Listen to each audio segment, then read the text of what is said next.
শেখ হাসিনা দেশ ছেড়ে পালিয়ে ভারতে বসে বিপ্লবকে নস্যাৎ করার চক্রান্ত করছে বলে অভিযোগ করেছেন বিএনপি মহাসচিব মির্জা ফখরুল ইসলাম আলমগীর।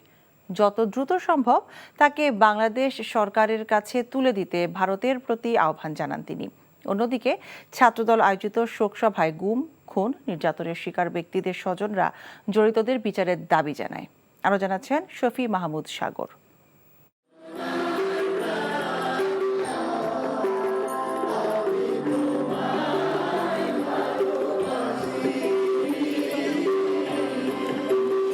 কেন্দ্রীয় শহীদ মিনারে শহীদদের প্রতি শ্রদ্ধা নিবেদন ও সমবেত কণ্ঠে জাতীয় সঙ্গীত গাওয়ার মধ্য দিয়ে শুরু হয় ছাত্রদল আয়োজিত আলোকচিত্র ও শোকসভার।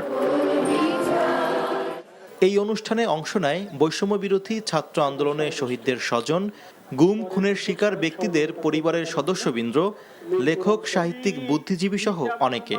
উপস্থিত ছিলেন বিএনপির উচ্চ পর্যায়ের নেতারা। শেখ হাসিনার শাসনামলে গুম ও খুনের শিকার ভুক্তভোগীদের পরিবারের দাবি সুষ্ঠু বিচারের। র‍্যাব ডিবি পরিচয়ে তাকে রাত ৩ ঘটিকার সময় তুলে নিয়ে যাওয়া হয়। আজকে ১০-১১ বছরের মতো আমরা জানি না আমাদের বাবা জীবিত আছে কি নাই। যাদেরকে এখনো গুম করে রাখা হয়েছে সকলকে আমরা এখন আশা করি, আমরা সাহস করি, আমরা বিচার পাবো। আর ছাত্র জনতার আন্দোলনে নিহতদের স্বজনরা চান শহীদদের রক্ত যাতে বৃথা না যায়। আমার ছেলেকে যেভাবে তারা নৃশংসতা করেছে, হয়তো আমি আর দ্বিতীয় কোনো ছেলের বাবা মাকে এই কষ্টটা দেখতে চাই না।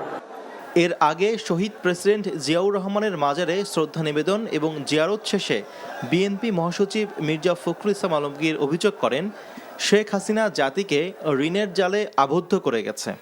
15 বছর ধরে শেখ হাসিনার এই ফ্যাসিবাদী শাসন বাংলাদেশের স্বাধীনতাকে দুর্বল করে দিয়েছে। সে 18 লাখ কোটি টাকা ঋণে আবদ্ধ করে গেছে, পাচার হয়ে গেছে প্রায় $100 মিলিয়ন। সেই ব্যক্তিকে আজকে এইভাবে ভারতে আশ্রয় দিয়ে ভারত তার যে কমিটমেন্ট টুয়ার্ডস ডেমোক্রেসি, এটা ভারত রক্ষা করেছে বলে মনে হয় না।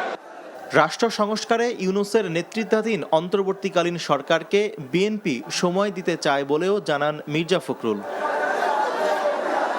শফি মাহমুদ সাগর, এনটিভি নিউজ, ঢাকা।